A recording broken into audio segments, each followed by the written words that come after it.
Hello friends, आप सभी का स्वागत है मेरे इस यूट्यूब चैनल में जिसका नाम है स्टडी एट होम। तो हमारी जो सीरीज़ चल रही है वो चल रही है केमिस्ट्री की, क्लास 12th की, और चैप्टर नंबर 2 केमिस्ट्री का चल रहा है, रसायन विज्ञान का। और जो पार्ट नंबर 2 है उसका नाम था विलियन।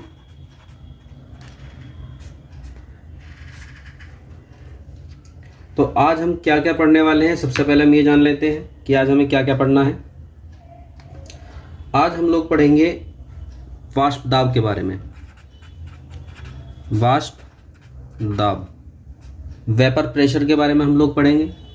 उसके बाद हम पढ़ेंगे वाष्प दाब को प्रभावित करने वाले कारक। वाष्प दाब को प्रभावित करने वाले कारक, प्रभावित करने वाले कारक यानी कौन कौन से ऐसे फैक्टर हैं जो कि वाष्प दाब को प्रभावित करते हैं। तो एक टॉपिक हमारा होगा वाष्प दाब का, इसी से जुड़ा हुआ टॉपिक होगा वाष्प दाब को प्रभावित करने वाले कारक। उसके बाद हम एक महत्वपूर्ण नियम है राउल्ट का नियम।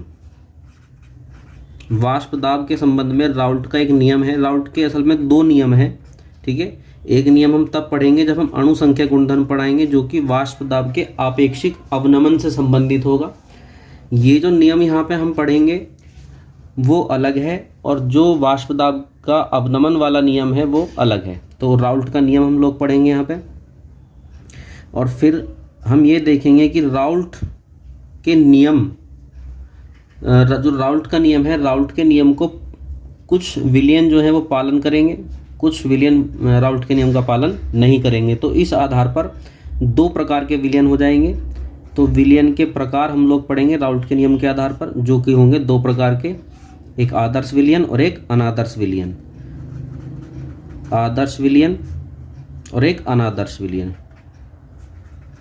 आदर्श यानी कि वो वाले विलियन जो कि राउल्ट के नियम का पालन करेंगे, और अनादर्श विलियन वो विलियन जो कि राउल्ट के नियम का पालन नहीं करेंगे। इसमें भी 2 कैटेगरी होंगी, एक होंगे धनात्मक विचलन प्रदर्शित करने वाले विलियन, एक होंगे ऋणात्मक विचलन प्रदर्शित करने वाले विलियन।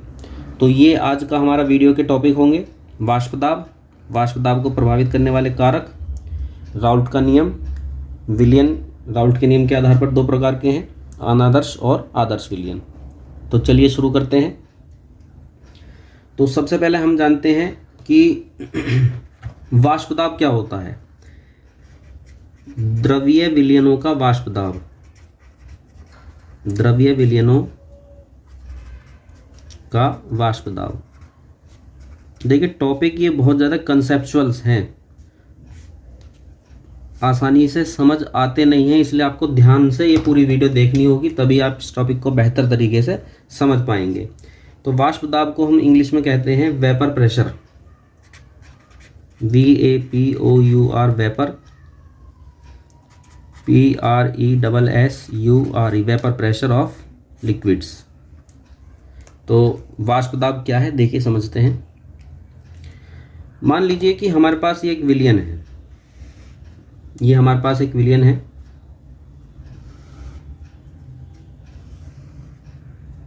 ठीक है। ये इस विलियन की ऊपरी सतह हो गई,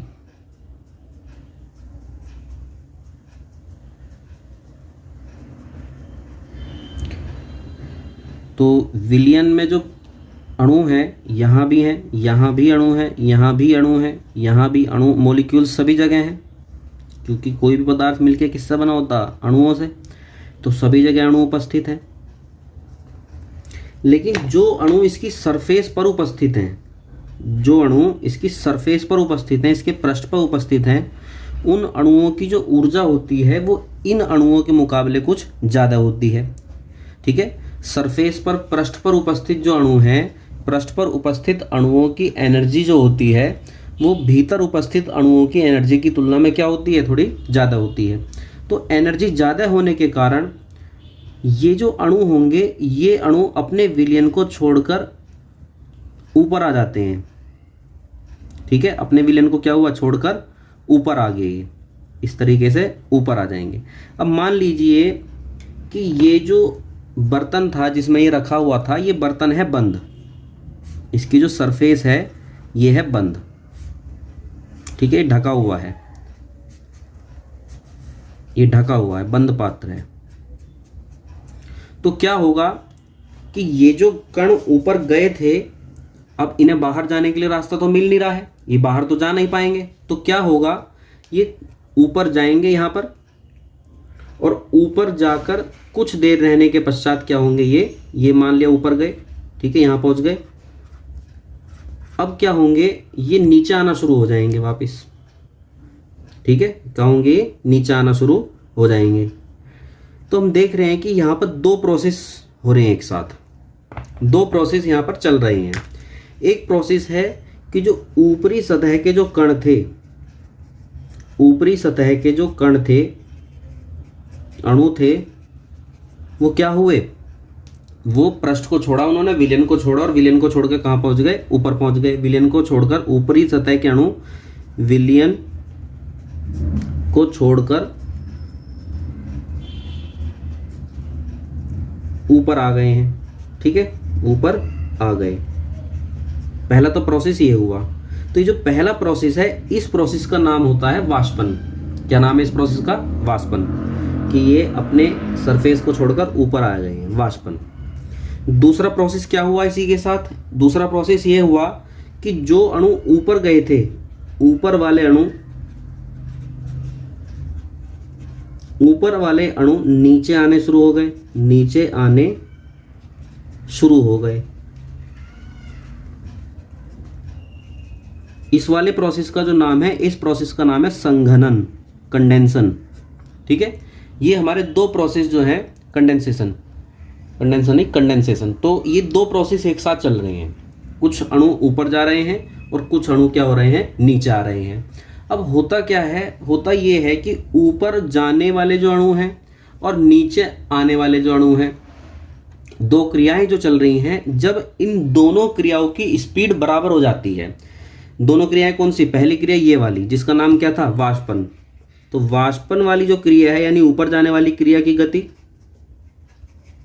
और जो नीचे आने वाले अणु हैं उनकी क्रिया की गति, और नीचे आने वाली जो क्रिया है उसका नाम क्या, संघनन, संघनन की गति। जब इन दोनों क्रियाओं की गति बराबर हो जाती है, दोनों क्रियाओं की स्पीड बराबर हो जाती है, तब एक साम्यावस्था बन जाती है, इक्विलिब्रियम। यानी कि नीचे जाने की गति, ऊपर जाने की गति और नीचे जाने की जो गति है, वो दोनों स्पीडें क्या हो गई, बराबर। तो उस स्थिति में जितने अणु यहाँ पर होते हैं, जितने अणु भी ऊपर होते हैं, यहाँ जितने अणु उपस्थित हो जाते हैं, कौन सी स्थिति में, जबकि दोनों स्पीड क्या होंगी, बराबर। मान लीजिए, माना एक एग्जाम्पल के तौर पे, शुरू में यहाँ 100 अणु पहुँचे, ठीक है। अब उसमें से क्या हुआ, 50 नीचे आ गए, तो अभी भी कितने अणु हैं, 50 यहाँ बचे हैं। अब फिर 50 ऊपर गए, अब कितने हो गए हैं, 100, और फिर 50 नीचे आ गए, तो अब कितने बचे, फिर 50 बचे। यानी कि मान लीजिए शुरू में 100 थे, ठीक है, शुरू में स्टार्टिंग में कितने थे, 100 अणु थे जो ऊपर गए, उसमें से 50 क्या हो गए, नीचे आ गए, तो कितने बचेंगे, 50 बचे। अब फिर 50 ऊपर चले गए, ठीक है, तो अब कितने हो जाएंगे, 50 बचे हुए, और 50 जो ऊपर गए कितने हो गए, 100। लेकिन फिर उसमें से 50 नीचे आ गए, ठीक है, यानी 50 जा रहे हैं, 50 आ रहे हैं, 50 जा रहे हैं, 50 आ रहे हैं। तो नेट रूप में क्या बचा रहेगा, यहाँ पे जो शुरू में 50 बचे रह गए थे, वो 50 अणु क्या होंगे, यहाँ पर बचे रह जाएंगे। तो हम देखेंगे कि यहाँ विलयन के ऊपर कुछ अणु हमेशा बचे रह जाते हैं, कुछ अणु हमेशा उपस्थित होते हैं। ये जो बचे हुए अणु हैं, इनको जो विलयन के ऊपर उपस्थित है, इनको हम बोलते हैं वाष्प। इसको हम क्या बोलते हैं, वाष्प, वेपर। और ये जो वाष्प है, ये वाष्प इस विलयन की सतह पर जो दाब डालती है, भाई ये वाष्प बन गई है। अब ये जो वाष्प है, ये वाष्प इस विलयन की सतह पर जो दाब डालेगी, उसी का नाम होगा वाष्प दाब, ठीक है। विलयन की सतह पर जो दाब डालेगी ये वाष्प, उसको हम बोलेंगे वाष्प दाब। तो वाष्प दाब समझ में आ गया होगा। एक बार मैं स्टार्टिंग से दोबारा जल्दी से रिवाइज करा दे रहा हूँ। कुछ अणु ऊपर जो सरफेस पर अणु थे वो ऊपर जा रहे हैं, क्योंकि एनर्जी उनकी ज़्यादा होती है, लेकिन चूंकि बाहर जाने का रास्ता नहीं है, इसलिए वहाँ जाके वो ठंडे हो जाएंगे और क्या होंगे, नीचे आ जाएंगे। तो दो प्रोसेस एक साथ चलते हैं। ऊपर जाने का प्रोसेस जिसका नाम है वाष्पन, नीचे आने का प्रोसेस जिसका नाम है संघनन। और एक टाइम होता है जबकि दोनों जो क्रियाएं हो रही हैं उनकी गति क्या हो जाती है, बराबर। तो इस कंडीशन का नाम क्या है जबकि दोनों की गति बराबर हो जाती है, इस कंडीशन का नाम है साम्य अवस्था, इक्विलिब्रियम। और इस साम्य अवस्था वाली कंडीशन में जितने भी अणु यहाँ पे बचे रह जाते हैं, जितने भी अणु यहाँ पे होते हैं उसको हम बोलते हैं वाष्प। और ये वाष्प जो भी दाब डालती है इस विलयन पर उसको हम बोलते हैं वाष्प दाब। तो वाष्प दाब की जो डेफिनेशन है मैं एक बार लिख दे रहा हूं, आप नोट कर लेंगे साथ साथ। वाष्प दाब की क्या डेफिनेशन बनेगी? तो वाष्प दाब की डेफिनेशन बनेगी कि एक निश्चित तापमान पर विलयन की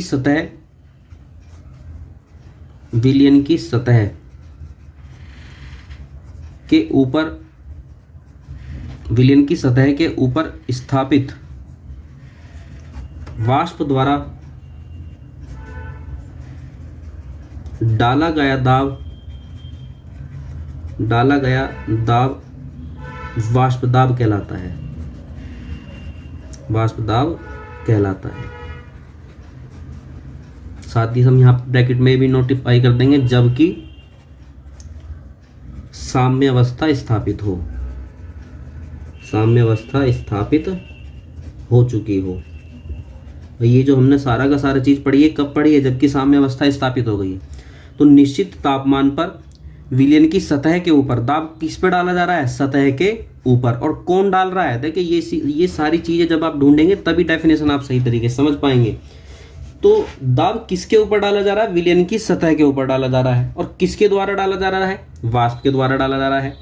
तो वाष्प के द्वारा जो सतह पे दाब डाला जा रहा है उसी का नाम है वाष्प दाब। और ये कंडीशन कब है? जबकि साम्य अवस्था स्थापित हो चुकी है। तो ये वाष्प दाब का जो टॉपिक है ये समझ में आ गया होगा। अब हम आगे चलते हैं। अगली जो हमारा टॉपिक था वो था वाष्प दाब को प्रभावित करने वाले कारक। वाष्प दाब को प्रभावित करने वाले कारक यानी कि कौन कौन से ऐसे कारक हैं जो कि वाष्प दाब की वैल्यू को चेंज कर सकते हैं। ठीक है, कौन कौन से ऐसे कारक हैं जो कि वाष्प दाब को प्रभावित करते हैं? तो उनमें पहला कारक है जो कि वाष्प दाब को प्रभावित करता है वो है विलयन का तापमान।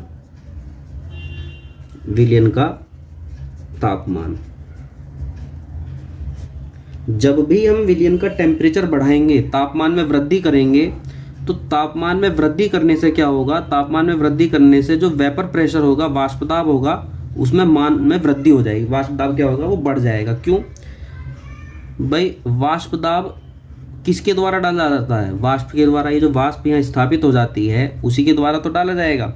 अब सपोज कीजिए कि जब आप टेम्परेचर बढ़ाएंगे, तापमान में वृद्धि करेंगे तो वाष्प ज़्यादा से ज़्यादा बनेगी, ज़्यादा से ज़्यादा अणु ऊपर जाएंगे।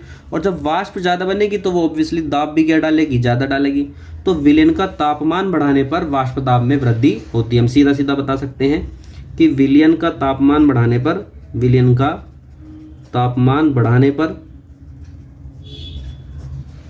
वाष्प दाब में वृद्धि होती है। इस तरीके से हम लोग लिख सकते हैं, वाष्प दाब में वृद्धि होती है। सेकंड जो फैक्टर है जो कि वाष्प दाब को प्रभावित करता है वो करता है विलयन की खुद की प्रकृति कैसी है। विलयन की प्रकृति, खुद विलयन का नेचर जो है, नेचर ऑफ सॉल्यूशन जो है वो कैसा है। इसे हम किस तरीके से समझ सकते हैं? देखो, जो ये मान लिया विलयन है, इसके ये अणु हैं।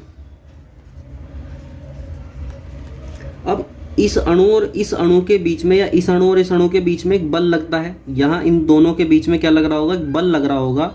उस बल को हम क्या कहते हैं? नाम ध्यान से सुनेंगे इसका। उसको हम कह सकते हैं तो वांडरवाल बल कह सकते हैं, वांडरवाल बल, वांडरवाल फोर्स कह सकते हैं। या फिर हम कह सकते हैं अंतरा आणविक बल। क्या बोल सकते हैं? अंतरा आणविक बल, अंतरा आणविक बल। दोनों में से कुछ भी कह सकते हैं, चाहे तो आप इसे वांडरवाल फोर्स कह लें, चाहे अंतरा आणविक बल हम इसे कह सकते हैं। ये जो इंटरमोलिकुलर फोर्स है, अंतरा आणविक बल है, सपोज कीजिए कि ये अंतरा आणविक बल जो है कमजोर है, बहुत ही कम है, तो अगर ये बल कम होगा तो क्या ये वाला अणु इस वाले अणु को ऊपर जाने से रोक पाएगा? नहीं रोक पाएगा, क्योंकि दोनों के बीच में जो आकर्षण बल है, कैसा बल होता है? आकर्षण का, यानी दोनों एक दूसरे के बीच में आकर्षण का बल लगाते हैं। तो ये जो दोनों के बीच में आकर्षण बल लग रहा है, इस वाले और इस वाले के बीच में जो आकर्षण बल लग रहा है, अगर ये कम होगा, वान डेर वाल बल कम होगा, अंतराण्विक बल कम होगा, आकर्षण बल कम होगा, तो क्या ये नीचे वाला अणु ऊपर वाले अणु को यहाँ से जाने से रोक पाएगा? नहीं रोक पाएगा। लेकिन अगर ये अंतराण्विक बल ज़्यादा होगा, बहुत मजबूत होगा, ज़्यादा मान का होगा, तो ये वाला अणु इस वाले अणु को जाने देगा ही नहीं। तो यहाँ पे क्या स्थिति बन रही है? यदि अंतराण्विक बल कम है, यदि अंतराण्विक बल का मान कम है तो अणु क्या होगा? ऊपर वाला चला जाएगा, अणु चला जाएगा। और यदि अणु चला जाएगा तो वो क्या बनाएगा? वाष्प बनाएगा। और वाष्प बनाएगा तो क्या डालेगा? वाष्प दाब डालेगा। यानी यहां से क्या निष्कर्ष निकलता है? यहां से ये निष्कर्ष निकलता है कि कम अंतराण्विक बल प्रोपोर्शनल टू वाष्प दाब, हम इस तरीके से लिख सकते हैं। यानी कि अंतराण्विक बल जितना ज़्यादा कम होगा, अंतराण्विक बल का मान जितना कम होगा, वाष्प दाब उतना ही ज़्यादा होगा। ठीक है। और ये बल यदि जितना ज़्यादा होगा तो उतना निकलने में दिक्कत करेगा, वाष्प नहीं बनेगी, और वाष्प नहीं बनेगी तो वाष्प दाब भी नहीं उत्पन्न हो पाएगा। ठीक है। तो सेकंड बात क्या होगी? सेकंड बात हो गई है कि यदि अंतराण्विक बल अधिक है, यानी उसका मान ज़्यादा है, तो ऐसी स्थिति में क्या होगा? अणु कम निकल पाएंगे, और कम निकल पाएंगे तो वाष्प कम बनेगी, और वाष्प कम बनेगी तो वाष्प दाब भी कम होगा। ठीक है, वाष्प दाब भी कम होगा। तो कुल मिलाकर हम इसे इस तरह से लिख सकते हैं कि वाष्प दाब प्रोपोर्शनल टू 1/, अंतराण्विक बल। यानी कि बल अगर कम है तो वाष्प दाब ज़्यादा होगा, और बल यदि ज़्यादा है तो वाष्प दाब कम होगा। ठीक है। तो इस तरीके से वाष्प दाब को प्रभावित करने वाला दूसरा कारक हो गया है विलयन की प्रकृति। तीसरा कारक हो सकता है, तीसरा जो कारक है वाष्प दाब को प्रभावित करने वाला, वो कारक है कि किसी विलय की उपस्थिति। यानी कि हम उसमें कुछ जो पदार्थ मिला रहे हैं, विलयन को बनाने के लिए जो पदार्थ मिलाया है, अगर वो पदार्थ खुद वाष्पशील है, जो हमने मिलाया है, अगर वो पदार्थ खुद वाष्पशील है, वाष्प बनाने वाला है, जैसे कपूर है, यदि वो पदार्थ खुद वाष्प बनाने वाला है, कपूर टाइप का, तो वाष्प दाब में वृद्धि करेगा। और जो पदार्थ हमने मिलाया है, यदि वो अवाष्पशील है, जैसे नमक, तो वो वाष्प में वृद्धि नहीं करेगा, तो वहां क्या होगा? वाष्प दाब कम हो जाएगा। तो इस तरीके से हम देख रहे हैं 3 कारक हैं जो कि वाष्प दाब को प्रभावित करते हैं। पहला कारक है विलयन का तापमान। ठीक है, तापमान बढ़ाने पर वाष्प दाब में वृद्धि होती है। दूसरा कारक है विलयन की प्रकृति, यानी खुद विलयन कैसा है, उसमें जो अणु है, अणुओं के बीच में लगने वाला जो बल है वो कैसा है। अगर कम बल होगा तो चला जाएगा, और चला जाएगा तो वाष्प बनाएगा, और वाष्प बनाएगा तो वाष्प दाब में वृद्धि वो करेगा। और अगर बल अधिक है तो नहीं जा पाएगा, वाष्प नहीं बनाएगा, वाष्प दाब में वृद्धि वो नहीं करेगा। तो इस तरीके से दूसरा फैक्टर ये था। और तीसरा फैक्टर है विलय की उपस्थिति, यानी कि जो पदार्थ हमने उसमें मिलाया है, वो पदार्थ कैसा पदार्थ है, क्या वो वाष्पशील है या फिर वो अवाष्पशील है। यदि वो वाष्पशील पदार्थ है तो वो वाष्प में वृद्धि करेगा, वाष्प में, या हम कह सकते हैं वाष्प दाब में वृद्धि करेगा। और यदि वो अवाष्पशील है तो वाष्प दाब में कमी करेगा, ठीक है। तो ये था हमारा वाष्प दाब और उससे जुड़े हुए कारक। अब हम चलते हैं नेक्स्ट टॉपिक की तरफ, और जो नेक्स्ट टॉपिक हमारा है वो है राउल्ट का नियम। मैं एक बार फिर आपको बता दे रहा हूँ, राउल्ट का नियम हमारा एक बार और आएगा, ठीक है। वहाँ जो आएगा वो आएगा वाष्प दाब का आपेक्षिक अवनमन से संबंधित राउल्ट का नियम। यहाँ जो राउल्ट का नियम है वो अलग है, ठीक है। तो ये जो राउल्ट का नियम है इसे हम देखते हैं यहाँ क्या नियम है। लेकिन राउल्ट का नियम, ये जो टॉपिक है थोड़ा कठिन है, तो इसमें हम ये अपेक्षा कर रहे हैं आप लोगों से, जो भी वीडियो देख रहे हैं, कि आप थोड़ा धैर्य बनाए रखें और वीडियो को पूरा देखें। तो राउल्ट का नियम अभी हम बताएंगे क्या है, लेकिन सबसे पहले हम देखते हैं कि ये लागू कहाँ होगा या किसके लिए बनाया जा रहा है, ठीक है। ये किसके लिए है? तो ये जो राउल्ट का नियम है ये ऐसे विलयन के लिए है, ऐसे विलयन के लिए है जिसमें विलय और विलायक, विलय और विलायक दोनों ही वाष्पशील हैं, दोनों ही वाष्पशील हैं, ठीक है। किसके लिए बनाया जा रहा है? कि ऐसे विलयनों के ऊपर ये लागू हो रहा है जिसमें कि विलय और विलायक दोनों ही जो अवयव हैं वो दोनों ही अवयव वाष्पशील अवयव हैं। यानी कि विलय भी ऐसा है जो कि वाष्प बनाता है और विलायक भी ऐसा है जो कि वाष्प बनाता है, ठीक है। दोनों ही अवयव कैसे हैं? वाष्पशील हैं। दूसरी बात है, ये पूरा का पूरा नियम है किस चीज़ से संबंधित? तो ये पूरा नियम संबंधित है वाष्प दाब से संबंधित। किस चीज़ से संबंधित है? वाष्प दाब से, वेपर प्रेशर से संबंधित ये नियम है, ठीक है। तो चलिए शुरू करते हैं इस नियम को। क्या है इस नियम में?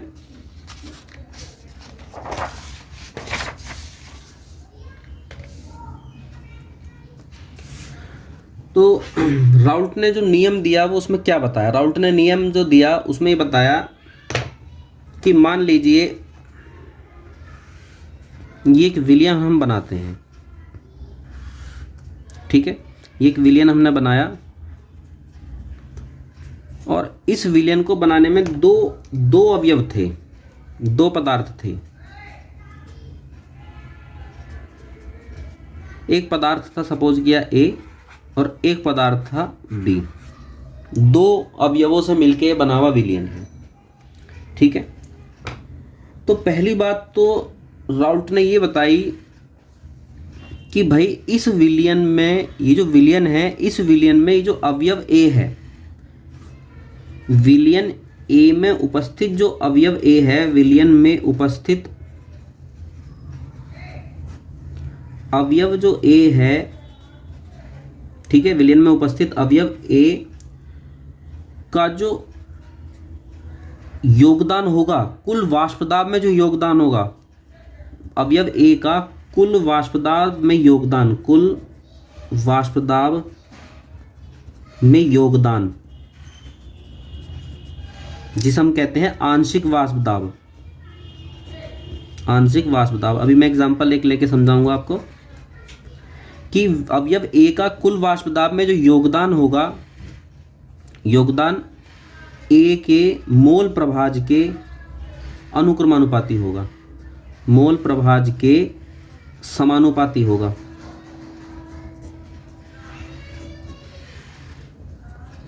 इसी प्रकार से विलयन में उपस्थित जो अवयव B है, विलयन में उपस्थित अवयव B का कुल वाष्पदाब में योगदान, कुल वाष्पदाब में जो योगदान है जिसको हम क्या कहते हैं? आंशिक वाष्पदाब, आंशिक वाष्पदाब।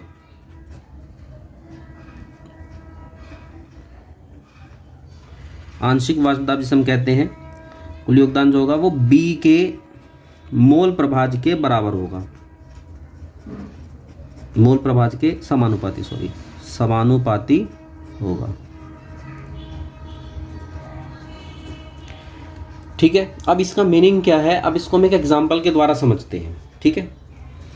मान लीजिए दो अवयव थे, एक था A और एक था B।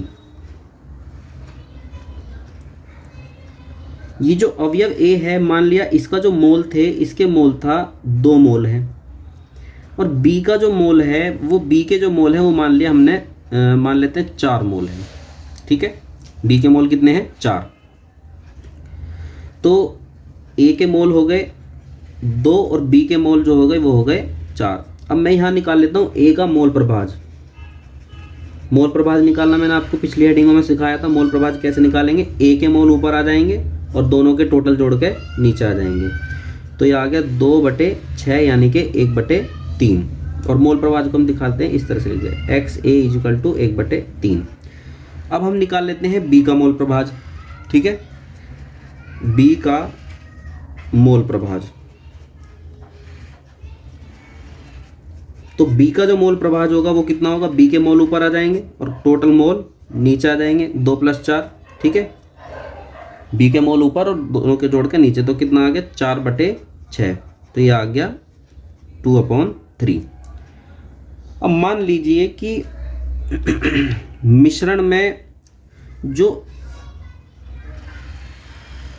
ए के द्वारा जो डाला गया वाष्प दाब है, ए का जो वाष्प दाब में जो योगदान है, ए का वाष्प दाब में योगदान जो है, ए का वाष्प दाब में योगदान मान लिया 200 है, और बी का वाष्प दाब में जो योगदान है, वाष्प दाब में जो योगदान है वो 400 है। तो मिश्रण का टोटल, मिश्रण का वाष्प दाब कितना हो जाएगा, मिश्रण का वाष्प दाब कितना होगा, वो हो जाएगा 600।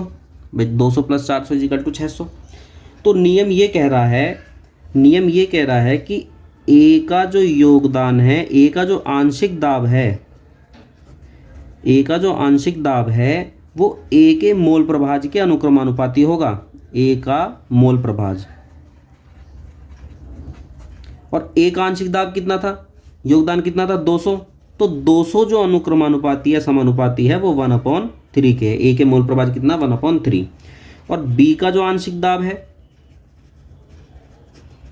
बी का आंशिक दाब जो होगा वो बी के मोल प्रभाज के अनुक्रमानुपाती होगा। और बी का मोल आंशिक दाब कितना है, बी का आंशिक दाब है 400। तो प्रोपोर्शनल टू बी का मोल प्रभाज कितना है, 2/3। ये है राउल्ट का नियम कि किसी भी अवयव का जो योगदान होता है वाष्प दाब में, जैसे अवयव ए की ही बात चल रही थी, तो अवयव ए का जो योगदान था वाष्प दाब में, जिसे हम आंशिक दाब कहते हैं, तो वो आंशिक दाब ए के मोल प्रभाज के अनुक्रमानुपाती होगा। उसी तरीके से बी का जो योगदान है, बी का जो आंशिक दाब है, वो बी के मोल प्रभाज के अनुक्रमानुपाती होगा। तो नियम क्या बना, अब मैं नियम यहाँ लिख रहा हूँ। ठीक है, नियम जो है मैं यहाँ लिखता हूँ। ये पूरा डिस्कशन करने के बाद में, या नेक्स्ट पेज पे लिख देता हूँ, पूरा डिस्कशन करने के बाद में उम्मीद करता हूँ कि आपको समझ में आ गया होगा नियम क्या है। तो नियम क्या है कि किसी विलयन में, सबसे पहले ये चीज़ें सब निश्चित ताप पे लागू होते हैं, तो निश्चित ताप आप लिख दिया करें, निश्चित ताप पर, निश्चित ताप पर किसी विलयन में उपस्थित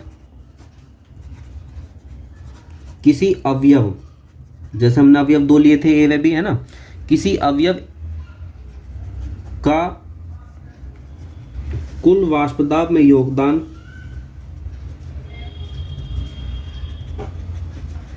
जिसे हम क्या कहते हैं, आंशिक दाब, आंशिक दाब उस अवयव के मोल प्रभाज के समानुपाती होता है। ठीक है, तो हम इसे ऐसे लिखेंगे कि आंशिक दाब प्रोपोर्शनल टू मोल प्रभाज। ठीक है, ये हो गया हमारा राउल्ट का नियम। तो ये जो राउल्ट का नियम था थोड़ा सा कठिन है, बाकी आप यदि आप समझते हैं तो आसानी से समझ में ये आ जाएगा। अगर हम इसे लिखना चाहें तो कैसे लिखेंगे, माना, देखो पिछला जो मैंने पेज पे लिखवाया था ये सब आपको समझाने के लिए लिखवाया है, ये सब मैंने आपको केवल समझाने के लिए बताया है। आप इसे समझ लें, इस तरीके से समझ में आसानी से आ जाएगा। बाकी जब लिखना होगा एग्जाम में तो इस तरीके से लिखेंगे। माना किसी विलयन,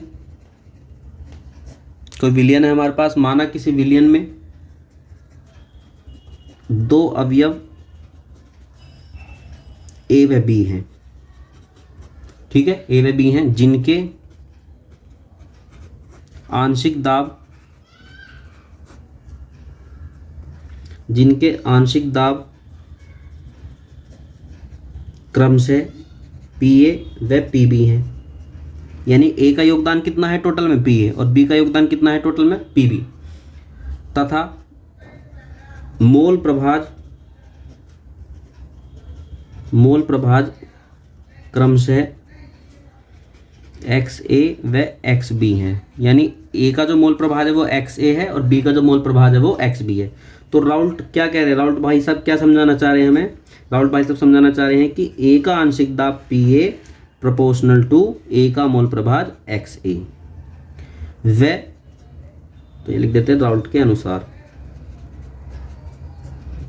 ए का आंशिक दाब पी ए प्रोपोर्शनल टू ए का मोल प्रभाज एक्स ए और बी का आंशिक दाब P B proportional to B का मोल प्रभाज एक्स बी।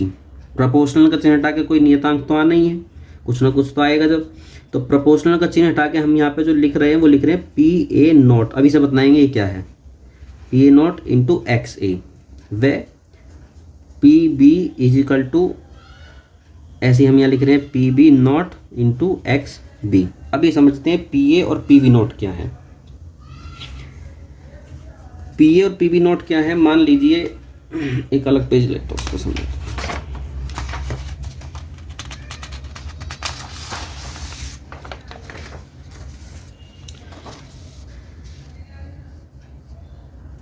मान लीजिए ये है विलियन,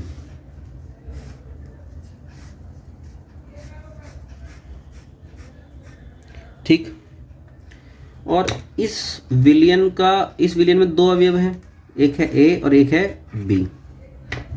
विलियन का जो आयतन है वो आयतन मान लिया हमने है 5 लीटर, कितना है 5 लीटर। अब इस समय ए जो वाष्पदाब में योगदान कर रहा है पीए जो है वो है मान लिया 200 और बी जो योगदान कर रहा है पीबी वो है 300, तो टोटल वाष्पदाब कितना हो गया 500 हो गया। अब सपोज कीजिए कि यहां दो अवयव ना होके एक ही अवयव होता,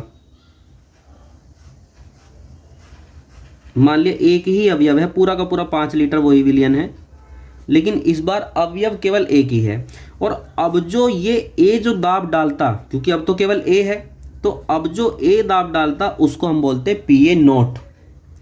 इसी तरह से मान लीजिए पूरा का पूरा बी होता,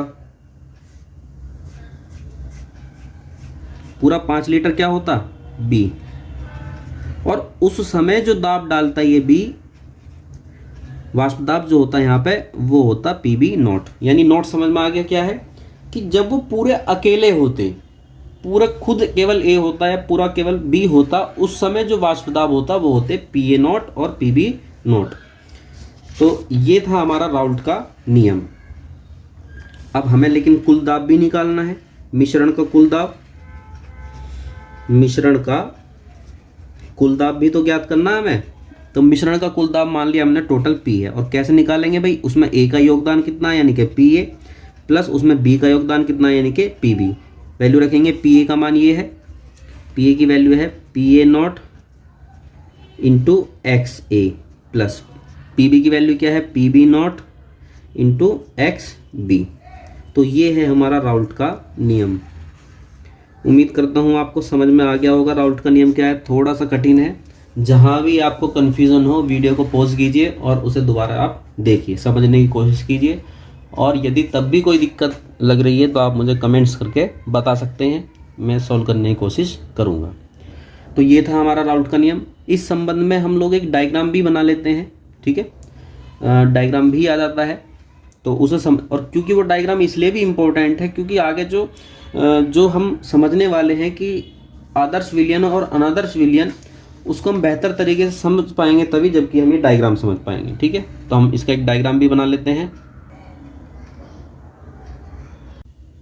तो चलिए फ्रेंड्स, अब शुरू करते हैं राउल्ट के नियम का डायग्राम। किस तरीके से हम लोग बना पाएंगे राउल्ट के नियम का डायग्राम वो देखते हैं।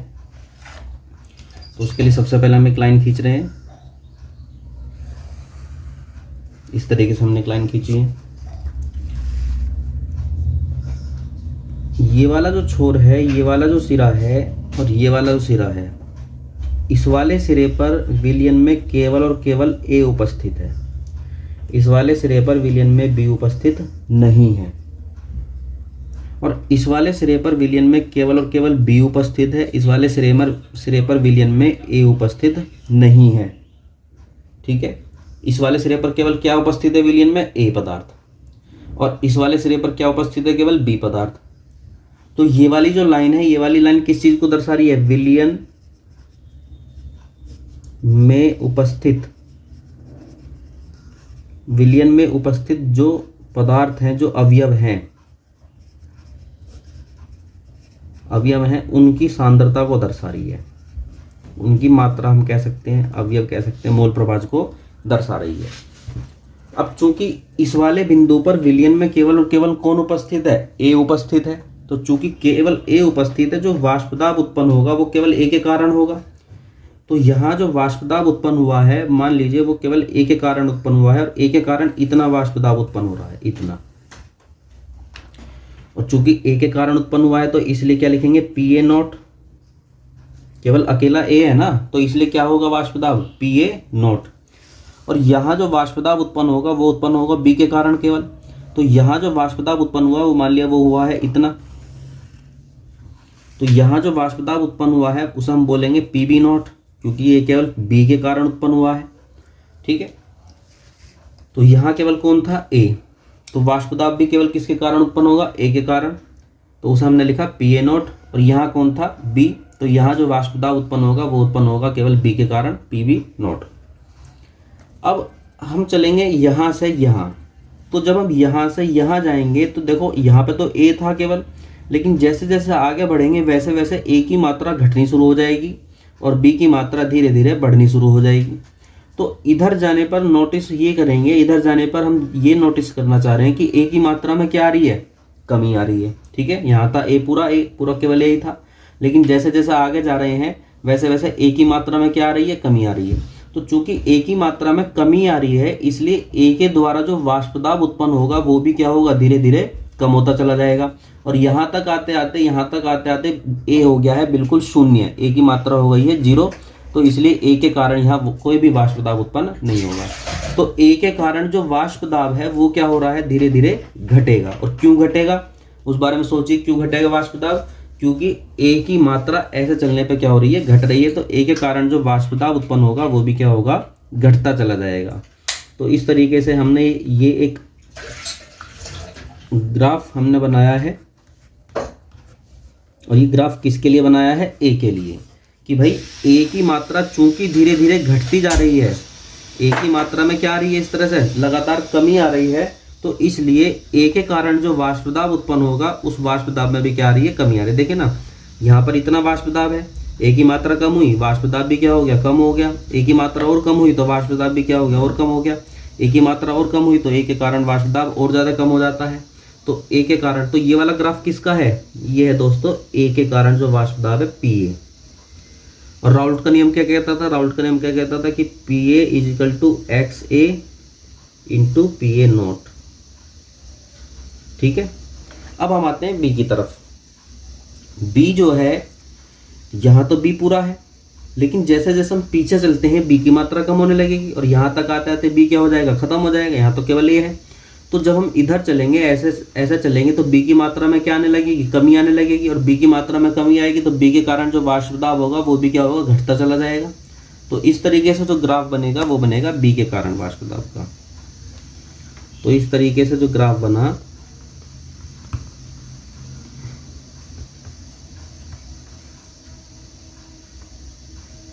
ये बना बी के कारण वाष्प दाब। तो ये किसका वाष्प दाब का ग्राफ है, बी का, पी बी। और राउल्ट का नियम क्या कहता था, P B is equal to X B into P B not. तो हमने दो ग्राफ यहाँ दिखाए हैं कि ये वाला जो ग्राफ है, ये वाला ग्राफ है ए के वाष्प दाब का कारण, ए के कारण वाष्प दाब, और ये वाला जो ग्राफ है ये है बी के कारण वाष्प दाब। शुरुआती स्थितियां हमने समझी कि यहाँ केवल कौन था, ए, तो ये वाला जो वाष्प दाब है केवल ए के कारण पी ए नॉट, ये वाला जो यहाँ केवल था बी, तो बी के कारण वाष्प दाब पी बी नॉट। लेकिन मान लीजिए कोई बिंदु है, ये बिंदु है, अब यहाँ पर तो ए भी है और बी भी है, कुछ मात्रा ए की है, कुछ मात्रा बी की है, यहाँ दोनों चीज़ें उपस्थित हैं। क्योंकि ये वाला बिंदु इन दोनों के बीच में आ रहा है ना, तो यहाँ पर ए भी उपस्थित है और बी भी, दोनों चीज़ें हैं विलयन में, तो यहाँ कितना वाष्प दाब होगा। तो नियम कहता है कि भाई यहाँ जो वाष्प दाब होगा वो दोनों के वाष्प दाब के योग के बराबर होगा, यानी ए के कारण कितना वाष्प दाब है और बी के कारण कितना वाष्प दाब है, और दोनों के कारण जो भी होगा उन दोनों को जोड़ लीजिए, टोटल आ जाएगा। तो ए के कारण कितना वाष्प दाब होगा, ए के ग्राफ पे देखेंगे, ए का ग्राफ ये वाला है भाई, ये है ना ए का, तो ए के कारण कितना वाष्प दाब है, ए के कारण यह वाष्प दाब है इतना, ठीक है। और बी के कारण कितना है, बी के कारण है इतना, ए के कारण है इतना, ये हो गया ए के कारण, और फिर यहां से लेके यहां तक हो गया बी के कारण। तो मैं यहां से लिख देता हूं इतना, तो जो हो गया ये हो गया ए के कारण, और यहां से लेके यहां तक जो हो गया वो हो गया बी के कारण। और जब हम इन दोनों को जोड़ेंगे तब आएगा हमारा टोटल वाष्प दाब। तो इन दोनों को जोड़ के कितना आएगा वो कैसे पता चलेगा, तो इन दोनों को जोड़ कर जो पता आएगा वो आएगा इस वाले ग्राफ के अनुसार।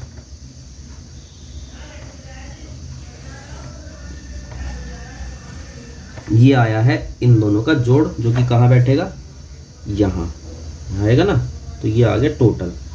ये हो गया विलयन का वाष्प दाब P इजिकल टू PA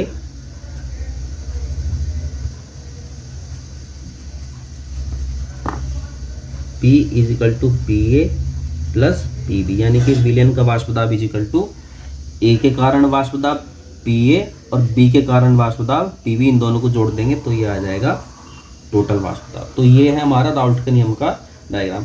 कुछ बुक में इसे इस तरह से यहाँ डैश डैश डैश करके भी दिखा देते हैं ऊपर, तो आप भी कर लीजिए, कोई दिक्कत नहीं है, इससे कोई फर्क नहीं पड़ रहा है, इस तरीके से, ठीक है। तो ये है राउल्ट के नियम का डायग्राम। उम्मीद करता हूँ समझ में आ गया होगा आपको, और कोई दिक्कत हो तो कमेंट्स में मुझे करके बताइए।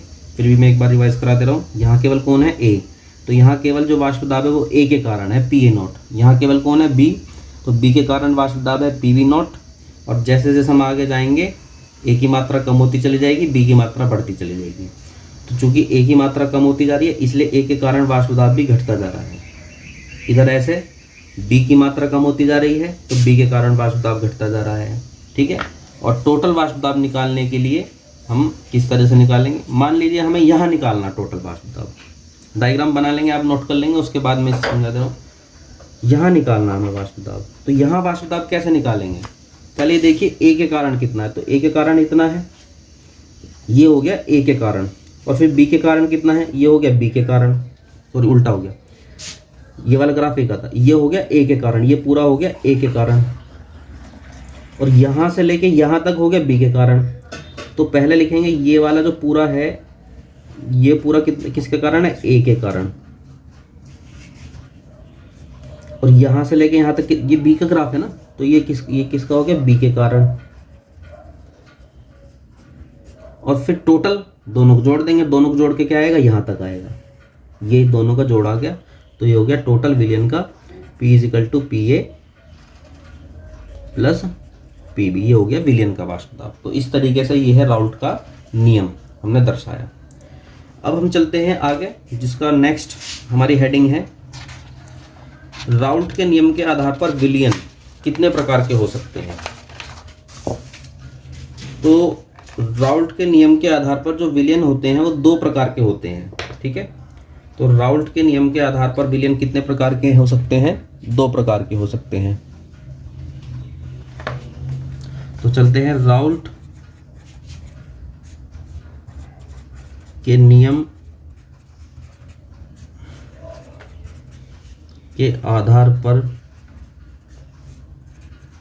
विलयन। तो ये कितने प्रकार के हैं, विलयन कितने प्रकार के हैं इस नियम के आधार पर, दो प्रकार के हैं। एक को हम कहते हैं आदर्श विलयन, ठीक है, एक को हम क्या कहते हैं, आदर्श विलयन, आइडियल, IDEAL, आइडियल सॉल्यूशन। और दूसरे होते हैं अनादर्श विलयन,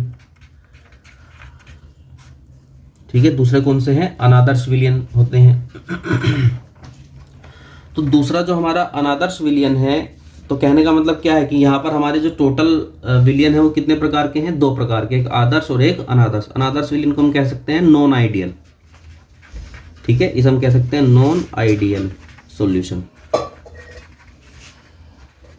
तो 2 तरह के विलियन हमारे हो गए इस नियम के आधार पर, एक हो गया है आदर्श विलियन, एक हो गया है अनादर्श विलियन। तो आदर्श विलियन कौन से होते हैं? आदर्श विलियन वो होते हैं जो कि सभी, या हम कह सकते हैं किसी भी ताप व सांद्रता पर राउल्ट के नियम का पालन करते हैं। राउल्ट के नियम का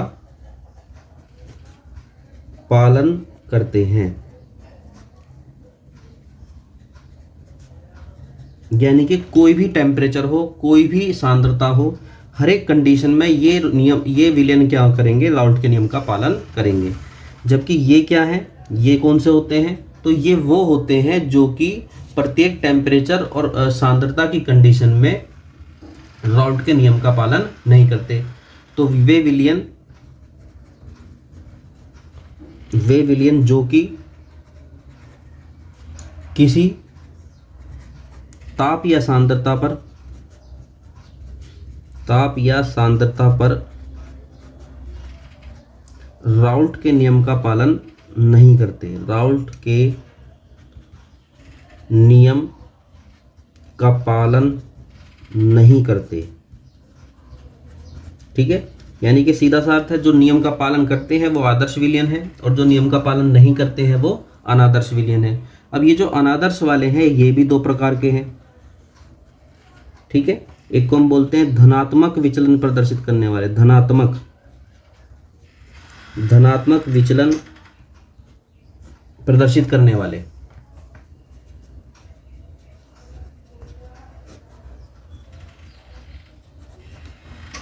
और दूसरे हैं ऋणात्मक विचलन प्रदर्शित करने वाले।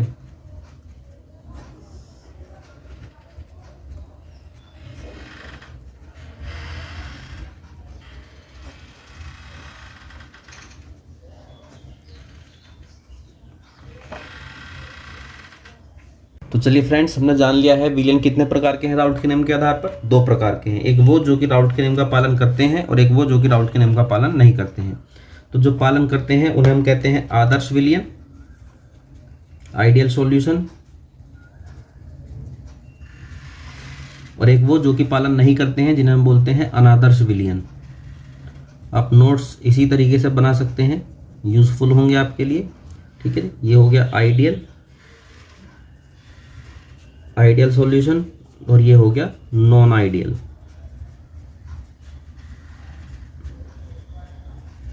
तो अगर इसके बारे में हमें डेफिनेशन लिखनी हो, इसके बारे में हमें बताना हो, तो कैसे लिखेंगे कि वे सभी विलियन जो कि किसी भी ताप व सांद्रता पर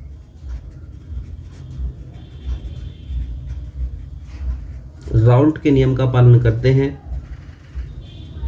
राउल्ट के नियम का पालन करते हैं, आदर्श विलियन कहलाते हैं, आदर्श विलियन कहलाते हैं, ठीक है। जैसे आदर्श विलियन का कोई 1-2 उदाहरण अगर हम दे देंगे तो बहुत बढ़िया होगा, बहुत अच्छा होगा। उदाहरण जैसे इसका है, एक हो सकता है बेंजीन और टॉलुइन का विलियन, बेंजीन व टॉलुइन 11th क्लास में आपने पढ़े होंगे। बेंजीन और टॉलुइन के फॉर्मूले मुझे कमेंट बॉक्स में बेंजीन और टॉलुइन के फॉर्मूले बताइएगा, ठीक है। एक इनका विलियन हो सकता है।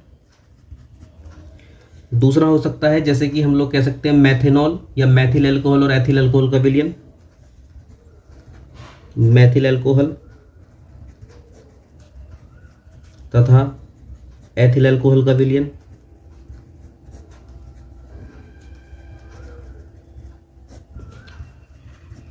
और एक और दे दीजिए, तीसरा एग्जांपल जैसे हो सकता है एन हेक्सेन व एन हेप्टेन का विलियन, एन हेक्सेन व एन हेप्टेन का विलियन, तो ये जो कुछ उदाहरण हमने बताए हैं, ये कुछ उदाहरण किसके हैं? आदर्श विलयन के हैं। यानी कि ये सभी विलयन किसी भी टेम्परेचर और प्रेशर पर क्या करेंगे? राउल्ट के नियम का पालन करेंगे। और राउल्ट का नियम क्या है? राउल्ट का नियम ये है कि विलयन का टोटल दाब इज इक्वल टू ए के कारण वाष्प दाब प्लस बी के कारण वाष्प दाब, की टोटल जो वाष्प दाब होगा वो ए का और बी के वाष्प दाब के योग के बराबर होगा। दूसरी तरफ है इसकी डेफिनेशन क्या बनेगी भाई? बहुत आसान है कि वे विलयन जो कि किसी ताप पर